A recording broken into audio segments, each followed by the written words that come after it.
अस्सलाम वालेकुम नाज़रीन, इशूज़ में भलीकार आऊं आहियां सुभान खोसो।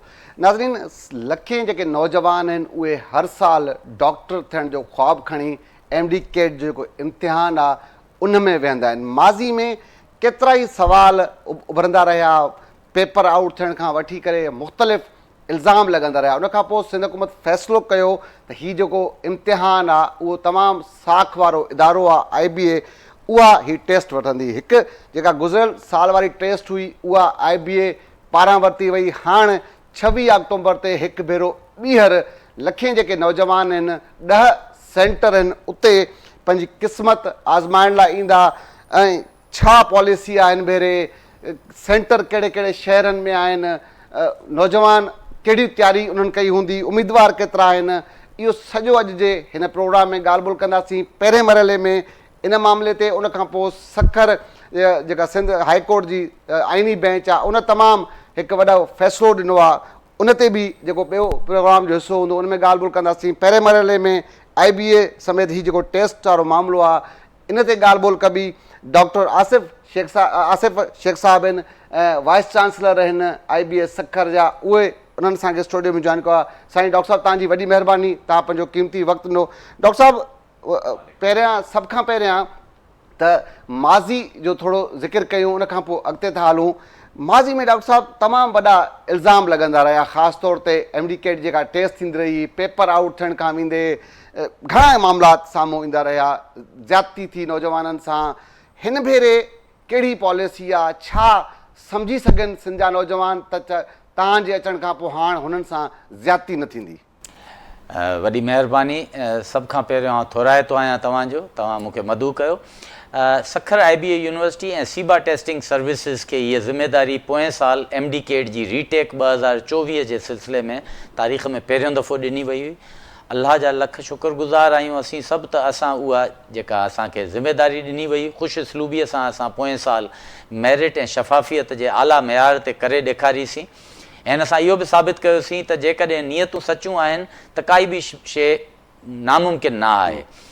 तव्हां सभिनीनि जे साम्हूं आहे त गुज़िरियल घणनि ई वरहनि खां हीअ टेस्ट हिकिड़ी कंट्रोवर्शियल टेस्ट बणिजी चुकी हुई, पर पोएं दफ़े हाई कोर्ट जी जजमेंट खां पोइ जॾहिं असां इहा टेस्ट करी त उन में काई बि आङुर न उथी।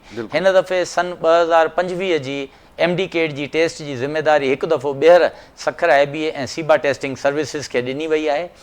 जेको डेटा ॿारनि जी रजिस्ट्रेशन जो आहे, इहा ज़िम्मेदारी PMDC इस्लामाबाद पंहिंजे सिर खईं। उन्हनि जे पोर्टल ते ॿारनि रजिस्टर थिया ऐं हिन साल 32,174 कैंडिडेट सिंध जा डोमिसाइल होल्डर पाण या पंहिंजे वालदेन उन्हनि हिते रजिस्टर कयो आहे।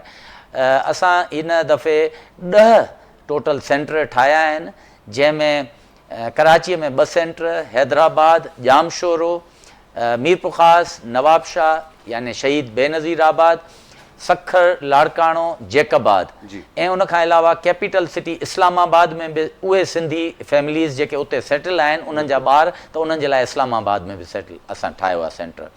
हिन दफ़े PMDC इहा शर्त रखी हुई त जेको ॿारु जंहिं सूबे जो डोमिसाइल रखे थो पियो उहो उन सूबे जी MD कैट टेस्ट ॾींदो। ऐं गॾोगॾु उहे ॿार जिन कंहिं वजह सां अञा ताईं पंहिंजा डोमिसाइल न ठाहिराया आहिनि ऐं पंहिंजे पेरेंट्स जे डोमिसाइल ते अप्लाई कयो आहे, उहे एडमिशन जे टाइम ते जेका एडमिटिंग यूनिवर्सिटी आहे उनखे पंहिंजा उहे डोमिसाइल ॾींदा, त पोइ अॻिते उन्हनि जो एडमिशन जो सिलसिलो हलंदो। लाइकवाइज़ पोएं साल 200 MCQs हुआ, हिन दफ़े PMDC उन्हनि जो नंबर घटाए 180 MCQs कया आहिनि। ऐं MBBS जे लाइ उहे ॿार जेके 55% यानी 99 MCQ या उनखां मथे खणंदा उहे अहल करार ॾिना वेंदा।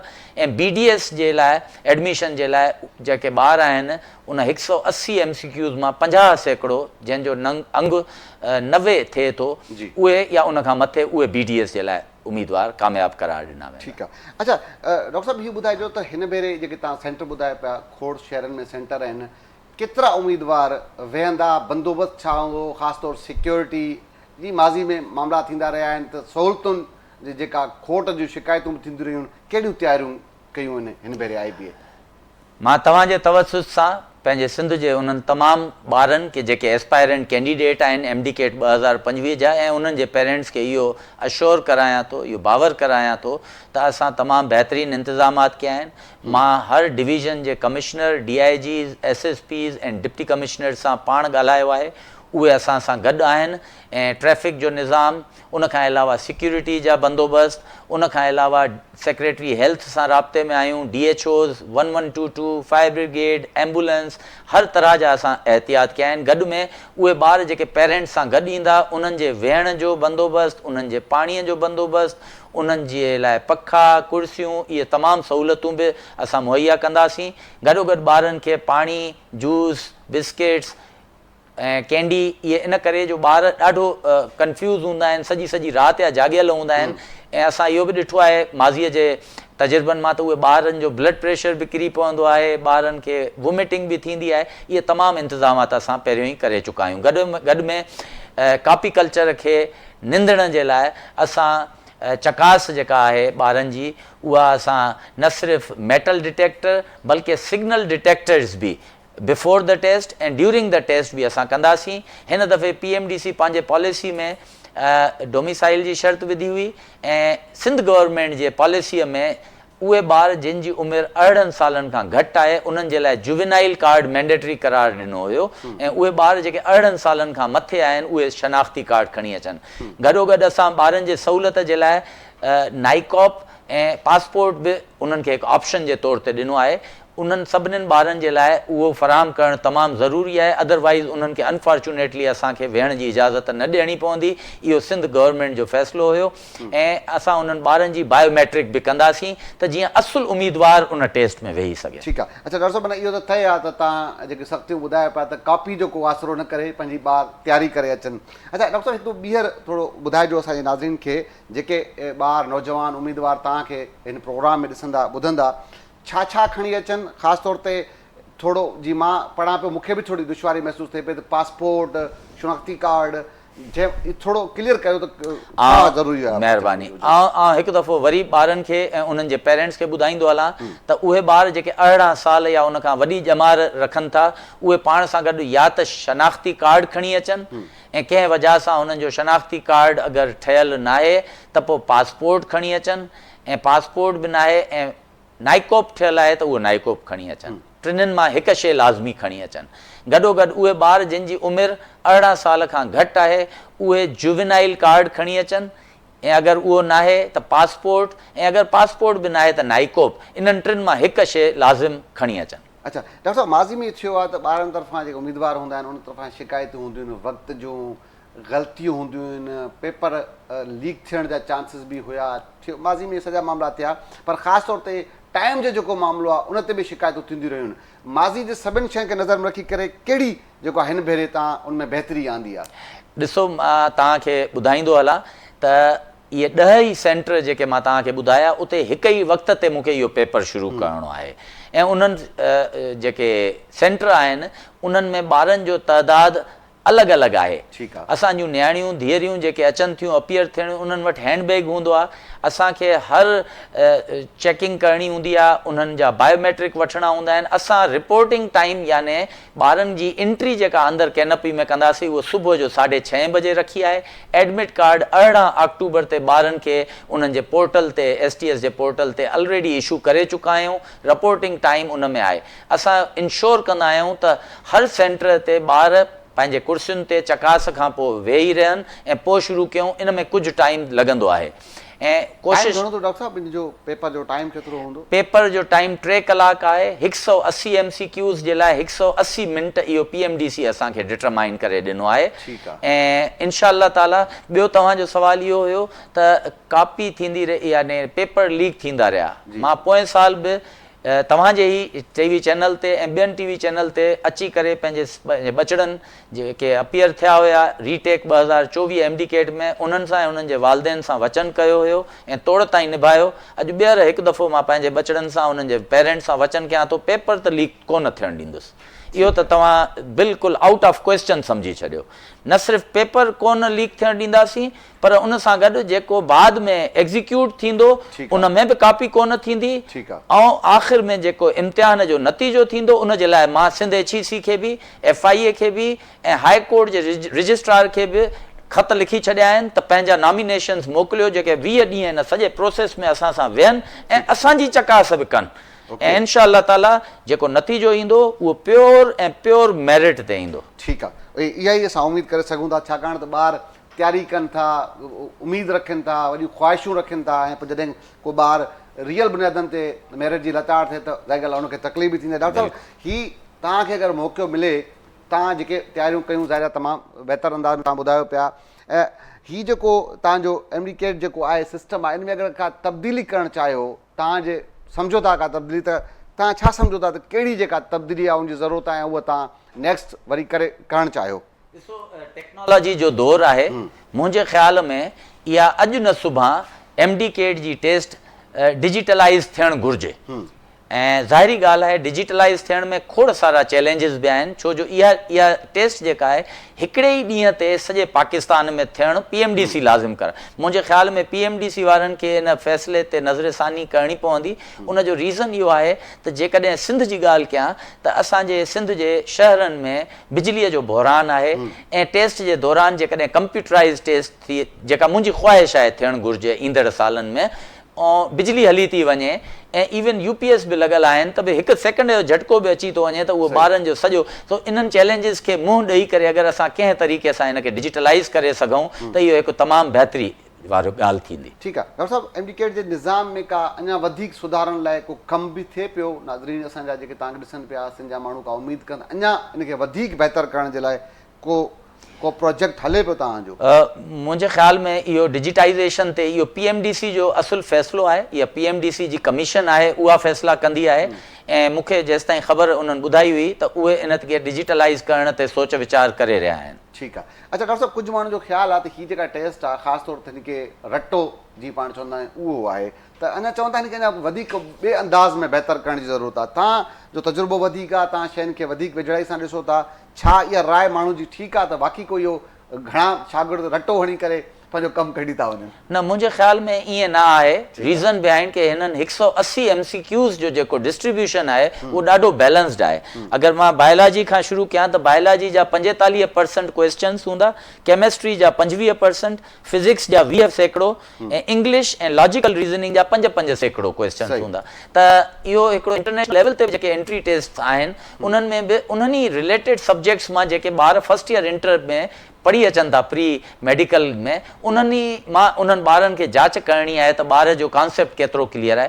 इन में आउं मुतफ़िक़ आहियां त इहो मुनासिबु फ़ैसिलो आहे। ठीकु आहे डॉक्टर साहिबु, लास्ट में त सभिनी खे ख़बर आहे त जेको नतीजो आहे उहो कीअं साम्हूं ईंदो रहियो आहे, केतिरी देरि खां पोइ अचे थो। हिन भेरे छा प्लान आहे त टेस्ट खां पोइ घणे को कलाकनि जो टाइम आहे, ॾींहं आहिनि, कुझु घणी देरि खां पोइ जेको उम्मीदवार आहे उहो पंहिंजो रिज़ल्ट ॾिसी सघे थो? असांजो तरीक़ेकार सीबा टेस्टिंग सर्विसिस में ईअं हूंदो आहे त ॿार खां असां ओरिजिनल आंसर शीट वठंदा आहियूं, उनजी कार्बन कापी ॿार खे हूंदी आहे। ऐं पोएं दफ़े ईअं थियो त असांजे नाले खे ग़लति तौर ते इहे जेके सो कॉल्ड माफ़िया आहिनि उन्हनि यूज़ कयो हुयो ऐं कूड़ियूं आंसर कीज़ रखी ॿारनि खे गुमराह करण जी नाकाम कोशिशि कई हुई। आउं ॿुधाईंदो हलां पंहिंजे तव्हांजे प्रोग्राम जे तवसुस सां त असां हिन दफ़े बि ऐं पोएं साल बि टेस्ट ख़तमु थियण खां पोइ असांजा जेके एक्सपर्ट्स आहे उन्हनि आंसर की ते कमु शुरू कयो। सो चवण जो मतिलबु आहे त आंसर की इम्तिहान ख़तमु थियण ताईं ठहियल ई न हूंदी, त जेकॾहिं तव्हां अहिड़ी काई कागज़ जो टुकड़ो असांजी आंसर की हुजे त उन ते बिल्कुलु यकीन न कजो, छो जो इम्तिहान ख़तमु थियण खां पोइ 5-6 कलाक असांजा एक्सपर्ट्स कमु कंदा ऐं आंसर की पोइ ठाहींदा। साॻे ॾींहं ते शाम या राति धारे असां उहा पंहिंजी ऑफिशियल सीबा टेस्टिंग सर्विस जी वेबसाइट ऐं फेसबुक जे ऑफिशियल पेज ते उहा अपलोड कंदासीं। तव्हां रेस्पेक्टिव पंहिंजे कार्बन कापी सां उनखे टैली कंदव ऐं उन खां पोइ तव्हांखे कुझु ॾींहं ॾिना वेंदा जंहिंमें तव्हां वटि अगरि का ग्रीवियंस हुजे त पोइ असांखे तव्हां उन ॾिनल ईमेल ते कंदव, असां उन खां पोइ फाइनल नतीजो अनाउंस कंदासीं। असांखे PMDC वारनि एज़ पर देयर MOU 10 ॾींहंनि जो टाइम ॾिनो आहे, पर मुंहिंजी ख़्वाहिश आहे त मां इनशा अल्लाह ताला 7 ॾींहंनि में इहो फाइनल नतीजो अनाउंस कयां। ठीकु आहे डॉक्टर साहिबु, आख़िरी सुवालु आहे मुंहिंजो, हीउ जन असांखे हाणे जॉइन कयो आहे उन्हनि खे हिकु भेरो ॿीहर ॿुधायो त कहिड़े टाइम ताईं जेको उम्मीदवार आहे उहो इम्तिहानी जेको सेंटर आहे उन ताईं पहुची वञे, अंदरि इन थियण जो केतिरो आख़िरी टाइम आहे? छो त थींदो ईअं आहे कॾहिं कॾहिं के ॿार रहिजी वेंदा आहिनि, पोइ बाद में उन सां मसइला थींदा आहिनि त हीअ टाइमिंग आहे, हिन खां पोइ तव्हां अंदरि नथा पहुची सघो, उहो कहिड़े टाइम ते कोशिशि कनि ॿार त सवेर खां सवेर अचनि, थोरो इहो बि असांजे नाज़रीन खे उन्हनि उमेदवारनि खे ॿुधाइजो। जीअं मां पहिरियों अर्ज़ु कयो त असांजा सॼी सिंध में टोटल पाकिस्तान में 10 ऐं सिंध में 9 सेंटर आहिनि। हिकिड़ो सेंटर इस्लामाबाद में आहे, हज़ारनि जे तइदाद में ॿार ईंदा हर सेंटर ते, ऐं उहे ॿार उन्हनि जूं उमिरियूं 17-18 सालनि जूं हूंदियूं, उन्हनि सां गॾु उन्हनि जा पेरेंट्स बि हूंदा। रश खे ऐं क्राउड खे अवॉइड करण जे लाइ मुंहिंजी गुज़ारिश आहे पेरेंट्स खे त वक़्त सिर अचनि। असां रिपोर्टिंग टाइम जेको आहे सुबुह जा 6:30 बजे रखियो आहे, ऐं असांखे तक़रीबन इहो सॼो प्रोसेस हज़ारे ॿार हर सेंटर ते, छो जो हिक ई टाइम ते शुरू करणी आहे, त मुंहिंजी ख़्वाहिश आहे त अगरि पेरेंट्स पंहिंजे ॿारनि सूधो सवेर अचनि, उन्हनि पेरेंट्स जे वेहण जी जाइ बि आहे, ऐं ॿार बि अंदरि वेंदा, उन्हनि खे हिकिड़ो कंफर्टेबल असां कंड्यूसिव एनवायरनमेंट प्रोवाइड कंदासीं, उहे वेहंदा। 2-3 कलाक लॻी वेंदा आहिनि, तव्हां पाण सम्झी था सघो। उन्हनि ॿारनि जी मेटल डिटेक्शन, उन्हनि जो सिग्नल डिटेक्टर, उन्हनि जी बायोमेट्रिक्स, उन्हनि जा एडमिट कार्ड सॼा वेरीफाई करण खां पोइ अंग हूंदो आहे। असां सां गॾु असांजा ॿिया इदारा, police, traffic police, health department, इहे सभु असां सां मौजूदु हूंदा। इनशा अल्लाह ताला जेकॾहिं तव्हां वक़्त सिर ईंदव त तव्हांखे कोई हैसिल फील करण जी ज़रूरत न महसूसु थींदी। ठीकु आहे, वॾी महिरबानी डॉक्टर आसिफ अहमद शेख साहिबु, तव्हां पंहिंजो क़ीमती वक़्तु ॾिनो। नाज़रीन, तव्हां डॉक्टर साहिब जी गुफ़्तगू ॿुधी। उहे ॿार लखें ॿार जेके इन उमेद सां आहिनि त हू टेस्ट ॾींदा ऐं उनखां पोइ हू डॉक्टर थींदा, पढ़ंदा ऐं क़ौम जे मुल्क जी ख़िदमत कंदा। डॉक्टर साहिबु, तव्हांजी वॾी महिरबानी, तव्हां टाइम ॾिनो। नाज़रीन, वक़्तु थियो आहे मुख़्तसर ब्रेक जो। ब्रेक खां पोइ ज़िक्र कंदासीं सिंध हाई कोर्ट जे जेको आईनी बेंच आहे, उन सिहत खाते जे सेक्रेटरी समेत सॼे सिहत जे सॼे निज़ाम ते केतिरा ई सवाल उथारे छॾिया आहिनि। ॻाल्हि ॿोल कंदासीं ब्रेक खां पोइ। प्रोग्राम में हिकु भेरो ॿीहर भलीकार। अॼु तमामु वॾो अहम जेको आहे त फ़ैसिलो साम्हूं आयो आहे सिंध हाई कोर्ट जे आईनी बेंच जो। सिहत जे सहूलियतुनि जे हवाले सां सखर में दरख़्वास्तनि वारे केस जी ॿुधणी थी हुई। उन में अॼु लिखत में ऑर्डर जारी थियो आहे। हिकु तरफ़ सिंध सरकार सिहत जे हवाले सां तमामु वॾियूं दावाऊं कंदे न थकबी आहे त सिहत जूं सहूलियतूं सॼे मुल्क खां वधीक आहिनि, पर अॼु जेका ऑर्डर जारी थियो आहे उन में हालति इहा आहे त इहे रिमार्क्स साम्हूं आया आहिनि। ऑर्डर में इहो चयो वियो आहे आईनी बेंच पारां त सिहत खाते जो सेक्रेटरी रिहान बलोच साहिबु इन उहिदे जे अहल बि न आहे, छाकाणि त हू डॉक्टर न आहे। उनजे हुजणु सबबि सॼो जेको इदारो आहे, सॼो जेको सिहत जो निज़ाम आहे, उहो धर्म भरम आहे। मरीज़नि जे जेका ख़ुराक लाइ जेके पैसा आहिनि उन्हनि में किरोड़े रुपयनि जी करप्शन जो इंकशाफ थियो आहे। दवाऊं विकिरो थियूं, दवाउनि जे मद में जेके पैसा आहिनि उन्हनि में किरोड़े रुपयनि जी करप्शन थी आहे। मजमूई तौर ते सॼे सिहत खाते जे जेका कारकर्दगी आहे उन ते केतिरा ई आईनी बेंच सवाल उथारे छॾिया आहिनि। सॼो मामिलो आहे छा, उहो ॼाणण जी कोशिशि कंदासीं। उन सां गॾोगॾु रियल बुनियादनि ते वाक़ई इस्पताल अंदरि छा सूरत हाल आहे, अॼु उनजो बि जाइज़ो वठंदासीं। असांखे जॉइन कयो आहे वीडियो लिंक ते, टेलीफोन लाइन ते असां सां अंस घांगरो साहिबु आहिनि, असांजा सखर जा रिपोर्टर आहिनि। उन सां गॾोगॾु स्टूडियो में पवन कुमार आहिनि, उहे असांजा रिपोर्टर आहिनि। कुझु देरि में असांखे अस्कर खानोटी साहिब बि जॉइन कंदा। तव्हां दोस्तनि जी महिरबानी। अंस साहिबु, तव्हां खां शुरूआति कंदुसि। अॼु तव्हां इन सॼे मामले जो जेको ऑर्डर आहे, छा उन में ॼाणायो वियो आहे? हीउ सॼो जेको दरख़्वास्तूं जेका दाख़िल थियूं सिहत जे हवाले सां, सॼो मजमूई तौर ते मामिलो छा आहे, असांजे नाज़रीन खे ॿुधाइजो।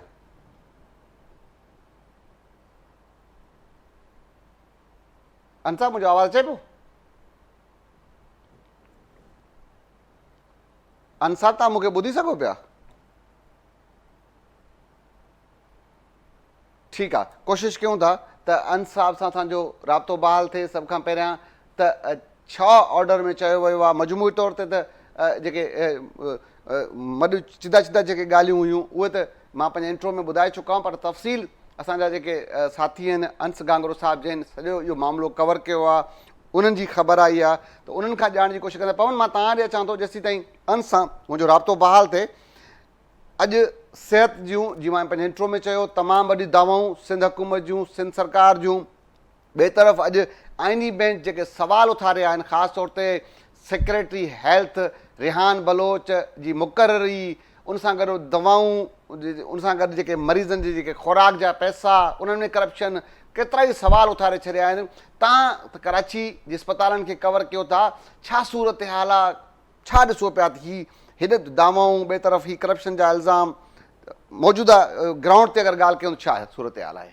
महिरबानी सुभान साहब, अॼु बिल्कुलु सिंध हाई कोर्ट सखर जेका बेंच आहे उन सेक्रेटरी सिहत रियान इक़बाल बलोच खे नाइल करार ॾिनो आहे ऐं उन ते करप्शन जा इल्ज़ाम आहिनि। मुख़्तलिफ़ वक़्तनि ते ॾिठो वञे त सखर में बल्कि कराची ॿियनि हंधनि ते। पवन, मां चाहियां थो तव्हां ॾे पहिरियां अंस खां ॻाल्हि सम्झूं था, उन खां पोइ पाण मजमूई तौर ते इस्पतालनि जी सूरत हाल जो जाइज़ो वठूं था। अंसा, मुंहिंजो आवाज़ अचे पियो तव्हांखे? जी बिल्कुलु सुभान साहब। ठीकु आहे अंसाब, ही तमामु वॾो अॼु जेको आहे ऑर्डर थियो आहे आइनी बेंच जो, जंहिंमें असांजे नाज़रीन खे ॿुधाइजो त ही दरख़्वास्तूं कॾहिं दाख़िल थियूं ऐं अॼु जेको ही फ़ैसिलो आयो आहे उन में छा चयो वियो आहे? सुभान बिल्कुलु Sindh high court Sukkur bench में आइनी बेंच में जेके सो मुख़्तलिफ़ वक़्तनि ते अलॻि अलॻि दरख़्वास्तूं दाख़िल करायूं वयूं, जंहिंमें हिकु वकील गुलज़ार आलमानी जंहिंजो मोरो सां तालुक़ु आहे उन तरफ़ां दरख़्वास्त दाख़िल कराई वई त मोरो में जेको आहे सो NICVD आहे CVD जेको सेंटर आहे दिलि जो, उहो न हुजण जे करे जेके सो 70 किलोमीटरनि खां वधीक माण्हू वञनि था, जंहिं सबबु दिलि जा मरीज़ फोत थी वञनि था, जॾहिं इस्पतालुनि में बि सहूलियतूं न आहिनि। त सखर खां बि हिकु अलॻि हुई त जंहिंमें सखर सिविल इस्पताल में सहूलियतुनि जी खोट आहे, मशीनरी ख़राबु आहे। अहिड़ी तौर ते अदालत तरफ़ां DG health Sindh, director DSO Sukkur, DSO Naushahro Feroze लाॻापियल जेके जुरिस्डिक्शन में अचनि था हाई कोर्ट जंहिंमें, उन्हनि खां अदालत तरफ़ां रिपोर्टूं घुरायूं वयूं त रिपोर्टूं जेके हुयूं इत्मिनान कंदड़ न हुयूं, जंहिं बदि अदालत तरफ़ां शोकास नोटिस जारी कयो वियो सेक्रेटरी हेल्थ रियान बलोच साहब खे, जेको अदालती शोकास जे बावजूदि बि जेको आहे सो पेश न थियो। अदालत तरफ़ां जेको आहे सो हर सूरत में चीफ सेक्रेटरी खे हुकुम ॾिनो वियो, जंहिं बदि chief secretary health Riyan Baloch जेको आहे सो अदालत में पेश थियो। अदालत तरफ़ां खांइस सिंध जी सिहत इस्पतालुनि में सहूलियतुनि जी खोट, डॉक्टरनि जी खोट, दवाऊं न हुअण, मशीनरी न हुअण बाबति पुछाणो कयो त सेक्रेटरी सिहत अदालत खे जेको आहे सो मुतमइन करे न सघियो। अदालत उन खां पुछियो वियो तव्हां डॉक्टर आहियो, जिन ते रिहान बलोच अदालत खे ॿुधायो त हू डॉक्टर न आहे। अदालत तरफ़ां चयो तव्हां त हिन उहिदे जे अहल ई न आहियो, अव्हांखे छो न हटायो वञे। ऐं ॿियो त उन्हनि चयो असां लिखूं था हुकूमत खे त हिते जेको आहे सो लाॻापियल जेको आहे सो डॉक्टर सेक्रेटरी जेको आहे सो हुजणु घुरिजे। Sindh high court Sukkur bench तरफ़ां लिखत में ऑर्डर जारी कयो वियो आहे, जंहिंमें चयो वियो आहे त सेक्रेटरी हेल्थ जेको आहे सो उहो हिन उहिदे जे अहल न आहे ऐं न हुनखे जेका आहे सो खाते जी ॼाण आहे। अदालत तरफ़ां हुकुम कयो वियो आहे चीफ सेक्रेटरी खे त सिहत खाते में जेको आहे सो बायोमेट्रिक सिस्टम लॻायो वञे, कि डॉक्टर ऐं लाॻापियल जेको अमलो आहे उन्हनि जी जेका आहे सो हाज़िरी यकीनी बणाई वञे। अदालत तरफ़ां दवाउनि जे मद तोड़े मरीज़नि खे खाधो ॾियण वारे मद में जेका आहे सो अरबे रुपयनि जी गोविंद बाबति जेको आहे सो पिणु जांच करण जो हुकुम ॾिनो वियो आहे। Sindh high court Sukkur bench तरफ़ां लिखत वारे हुकुम में जेको आहे सो चयो वियो आहे त केतिरा ई सिंध में डॉक्टर उहे वीज़ा ते वियल आहिनि ऐं उन्हनि जी का बि जेका आहे सो पुछा ॻाछा नथी कई वञे। अदालत तरफ़ां चयो आहे त डॉक्टर ऐं अमले जी हाज़िरी जेका आहे उहा यकीनी बणाई वञे। अदालत तरफ़ां चीफ सेक्रेटरी सिंध खे हुकुम ॾिनो वियो आहे त अदालती खुराक बाबति जेको 1000 ॾींहंनि जो प्रोजेक्ट हुयो उनजी तफ़सीली रिपोर्ट पेश कई वञे, जंहिंमें औरतुनि ऐं ॿारनि लाइ मुक़ररु कयल जेके फंड्स हुया उन्हनि जी बि जेका आहे सो वज़ाहत ॾिनी वञे ऐं गॾोगॾु प्रोजेक्ट में जेके अरबे रुपया हड़प कया विया आहिनि उहे बि जेके आहिनि सो ऑडिट ॾिना वञनि। अदालत तरफ़ां लिखत वारे ऑर्डर में सॼे सिंध में तालके सतह ते SICVD जेके आहिनि सो हेल्थ यूनिट थोरे इस्पतालूं क़ाइमु करण जो हुकुम ॾिनो वियो आहे। गॾोगॾु अदालत तरफ़ां जेको आहे सो तफ़सील घुरिया विया आहिनि त इस्पतालुनि में जेका डॉक्टर ऐं अमले जी खोट आहे उहे ॾिना वञनि, दवाऊं जितना आहिनि दवाऊं ॾिनियूं वञनि। अदालत खे ॿुधायो वियो त दिलि वारी जेकी इस्पताल आहे उते मरीज़नि खे दवाऊं नथियूं ॾिनियूं वञनि, दवाऊं महांगियूं हुअण सबबु मरीज़ जेके एंजियोग्राफी आहे एंजियोप्लास्टी कराइनि था त उहे जेके आहिनि सो दवाऊं न हुअण जे करे फोत थी वञनि था। अदालत तरफ़ां जेके आहिनि सो सख़्तु हुकुम ॾिना विया आहिनि। सभ खां जेको अहम इहो आहे अदालत तरफ़ां सेक्रेटरी सिहत खे उहिदे लाइ जेको आहे सो नाइल करार ॾिनो वियो आहे। बिल्कुलु ठीकु आहे, बिल्कुलु सेक्रेटरी सिहत खे उहिदे लाइ नाअहल करार ॾिनो वियो आहे। पवन, तव्हां ॻाल्हि ॿुधी, अदालती हुकुमनि ते सेक्रेटरी नथो वञे, मजबूरन चीफ सेक्रेटरी खे चयो थो वञे, उनखां पोइ जेको आहे त सेक्रेटरी हेल्थ वञी करे अदालत में पेश थियनि था। उन्हनि जी ऑफिसनि बाबति शिकायतूं आहिनि त उहे माण्हुनि सां हिते मिलण लाइ तयारु न आहिनि। सॼी सिंध जे मुख़्तलिफ़ शहरनि खां जॾहिं माण्हू पंधु करे पंहिंजी दाऊं शिकायतूं खणी अचनि था त उन्हनि सां सेक्रेटरी जे ऑफिस जे ॿाहिरियां गार्ड बीठल आहिनि, अंदरि नथो छॾियो वञे। हीअ त उहे माण्हू जेके पंहिंजी दां ऐं फ़रियाद खणी था अचनि। हालत इहा आहे त इदारे अंदरि कमु कंदड़ जेके मुख़्तलिफ़ मामलात, कंहिंजी बदिली आहे, कंहिंजी पेंशन जो मामिलो आहे, डॉक्टर जिन कई सालनि ताईं ख़िदमतूं कयूं उन्हनि खे बि अंदरि नथो छॾियो वञे त चई सघूं था त हुन पंहिंजी ऑफिस आम माण्हुनि जे लाइ बंदि करे छॾी आहे। इहो हिकिड़ो ॿियो पहलू आहे, पर हीउ तमामु वॾो जेको आहे त अॼु अदालत में अदालतनि खे बि मुतमिन नथा करे सघनि। माण्हुनि खे भले दावा कनि, पर पाण ग्राउंड ते अगरि ॻाल्हि कयूं, कराची जूं तमामु वॾियूं इस्पतालूं आहिनि, छा सूरत हाल आहे उन्हनि अंदरि?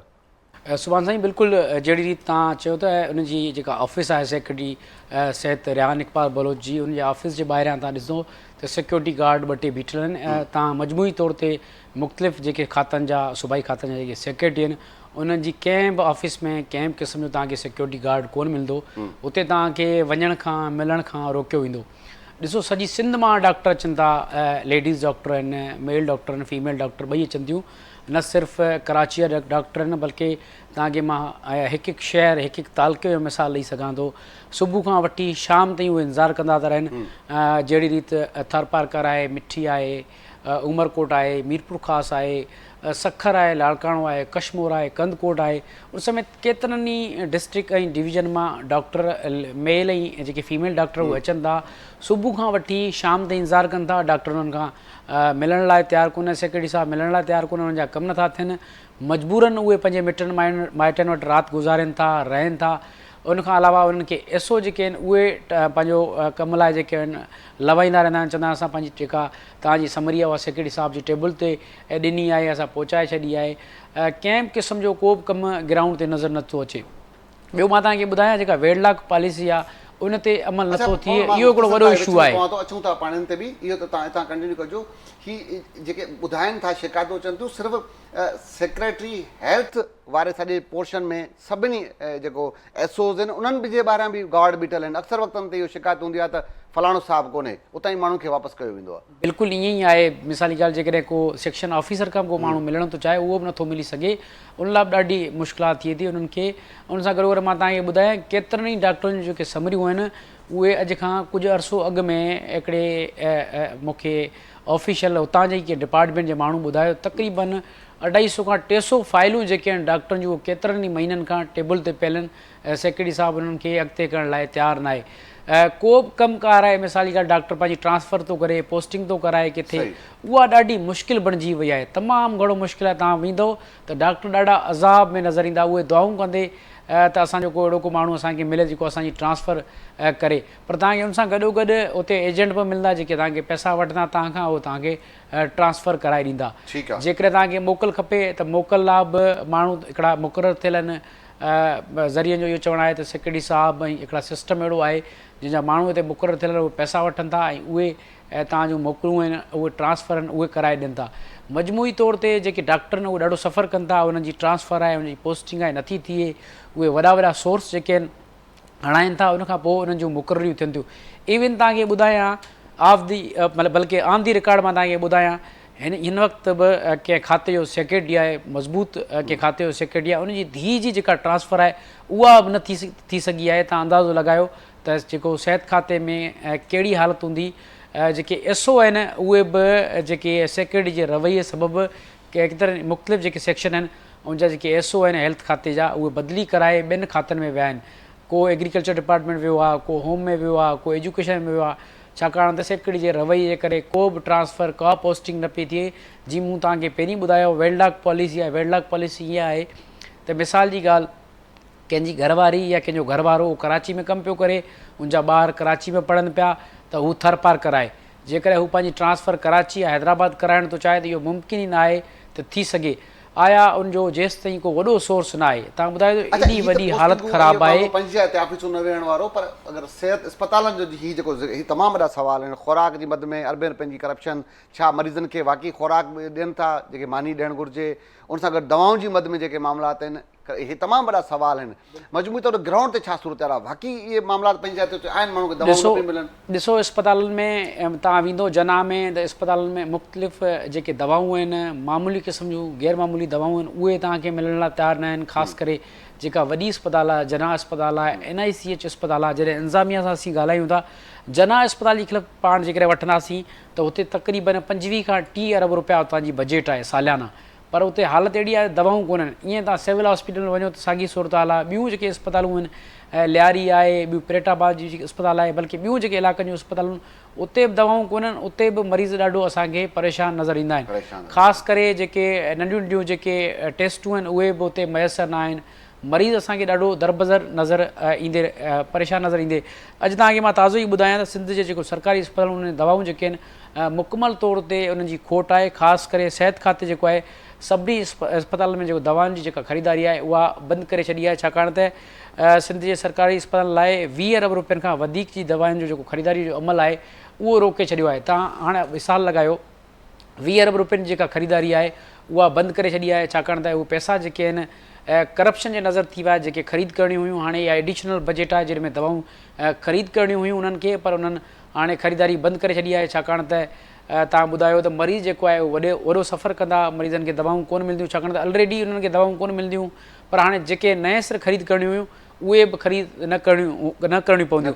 3 माण्हुनि जूं जेके मख़सूस 11 कंपनियूं आहिनि उन्हनि जा उन्हनि खे टेंडर ॾियणा हुया, उन्हनि ते तहफ़्फ़ुज़ात जो इज़हार कयो वियो। ज़रियनि जो इहो चवणु आहे त पंहिंजी जेका नवाज़ पॉलिसी तहत हिकु कंपनी आहे उनखे सिहत खाते तरफ़ां प्रोक्यूरमेंट कमेटी उनखे नवाज़ण पे चाहियो, पर अचानक सां इहो फ़ैसिलो जेको आहे रोकियो वियो आहे। प्रोक्यूरमेंट जेको अमल आहे उहो 3 माण्हुनि जूं मख़सूस 11 कंपनियूं आहिनि जिन खे टेंडर ॾिना विया आहिनि। उहे टेंडर हिन वक़्त ताईं कैंसिल कया विया आहिनि ऐं 20 अरब रुपयनि जूं जेके दवाऊं आहिनि उहे ख़रीद न थी सघंदियूं। मुख़्तलिफ़ जेके पैसा आहिनि मुख़्तलिफ़ मामला आहिनि उहे करप्शन जे नज़र आहिनि। माण्हुनि खे कंहिं क़िस्म जी का फैसिलिटी आहे उहा नथी मिले। ख़ासि करे असांजा डॉक्टर जेके आहिनि उहे हिन वक़्तु सेक्रेटरी सिहत खां इलाही नाराज़ आहिनि।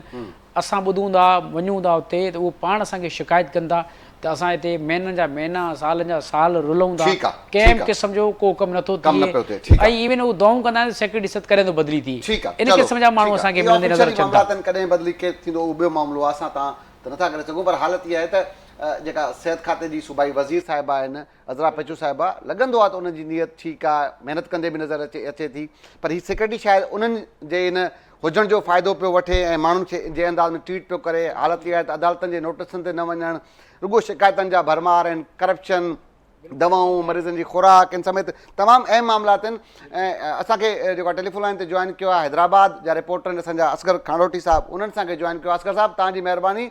असगर साहिबु, हैदराबाद तमामु वॾो सिंध जो 2 नंबर वॾो शहरु आहे।